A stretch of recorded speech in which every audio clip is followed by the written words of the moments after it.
How you guys doing? Good, yourself? Pretty good, pretty good. Start off with a non-football question. Okay. NFLPA, you guys had your meeting yesterday and election. Can you tell us, I'm assuming you're the president? The president? Oh, no, Eric Winston. Yeah. I got elected the rep. It's kind of status quo meeting. Brock Coyle and Marquise Goodwin were the alternates. It was a good, productive meeting. What was discussed and what was? Everything. Talking about the expiring CBA, obviously. Talking about workers' comp. Talking about guys. Just in general knowledge of your the things the union does for you. I guess it's pretty. There's nothing really. It's pretty generic. It wasn't anything informative. It wasn't like our union meetings. It's inviting guys to union meetings, to annual meetings that are going to be in Florida this year. Benefits and things like that guys get. That's pretty much it. Was there concern about there being a lockout with the CBA? There wasn't concern. It's going to happen, so it's not like guys are guessing on that one. What makes you so sure? Because there was a lockout before. Nothing's. We don't plan on changing anything about the deal that we, currently have right now. So, I don't think it's going to be negotiated before the end of the CBA. So, it's not going to, it's going to cause a lockout, and then we'll deal with it from there. Richard, it's your first week of a regular season week in a different uniform. Anything feel different to you this week? I got my Kobe cleats, so those feel pretty comfortable. But other than that, no, everything felt pretty good. Just going through, getting my mind right, getting my preparation right, my plays, third down, and red zone, et cetera, et cetera. Richard, Robert spoke about your communication with the rookies and with him as well. How is all of that meshing and your mentorship towards some of these younger players? I think it's going great. I think it's one of those things when you've never communicated and you've never been forced to talk, then you never talk. It's a bunch of 11 quiet guys out there, and I think when you get to the point where everybody's communicating, then that's the standard. That's the bottom line. Then everybody knows, hey, man, I got to say something. I recognize this formation. This guy's tight. The back's split out wide, whatever the case may be. So I think the guys have taken to it well. You once called Stephon Diggs one of the more underrated receivers in the NFL. What makes him so challenging? Well, he's a good route runner. He's very detailed in regards to his depth and how he manipulates the route. Thielen, the same way. He's great hands, very deliberate route runner. Reliable, consistent. Those are things that they've always done well in Minnesota. They have a ton of talent on both sides of the ball. So, look forward to the challenge.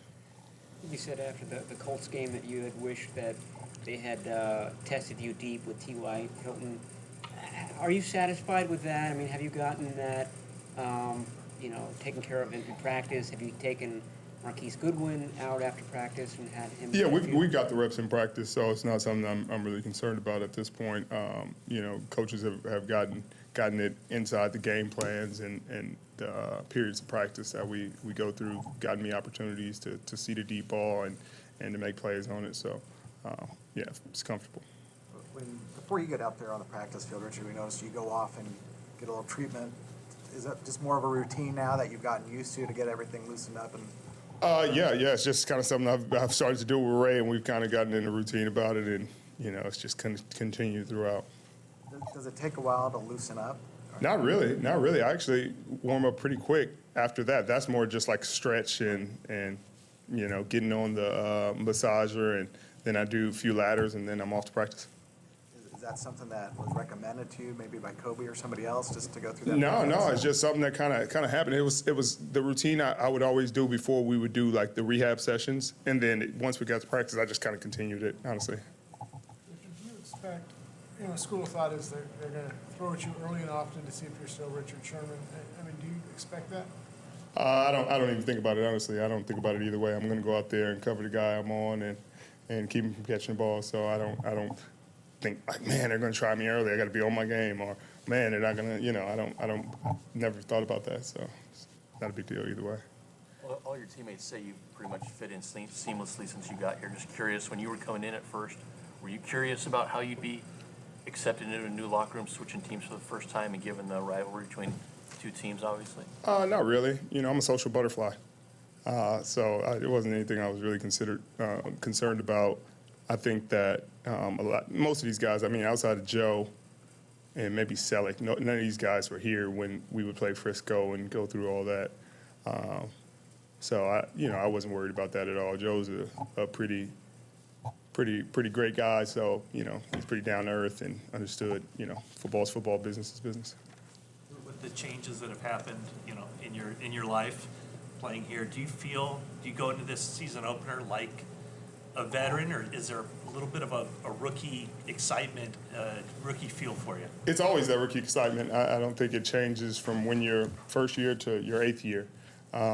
I think that you always go into it knowing that you're going to have a chance, to do something special, when you're excited about the possibility, you get the butterflies and all that. I don't think that'll ever change, What kind of conclusions have you reached, if any, about the personality of the defense?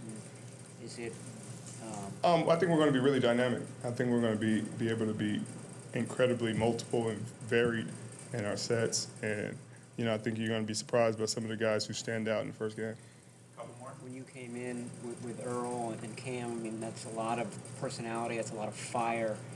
Do you see that? Do you see the potential for that in some of the younger players? It's hard to see without going out there and playing games. We haven't played games, so that'd be a kind of biased opinion, obviously. We had played a ton of games together, and in our rookie year, we didn't get judged until we had played games. So for me to pass any judgment without seeing these guys play 16, 20 games, it'd be tough.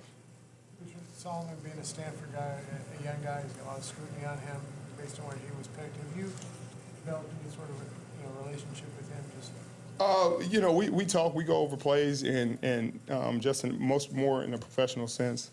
He doesn't seem to be bothered by any of the criticism or any of the concern. He goes out there with a workman-like mentality and puts his hard hat on and goes to work. He doesn't seem bothered by any of the criticism or any of that. All right. Thank you. Great, thank you.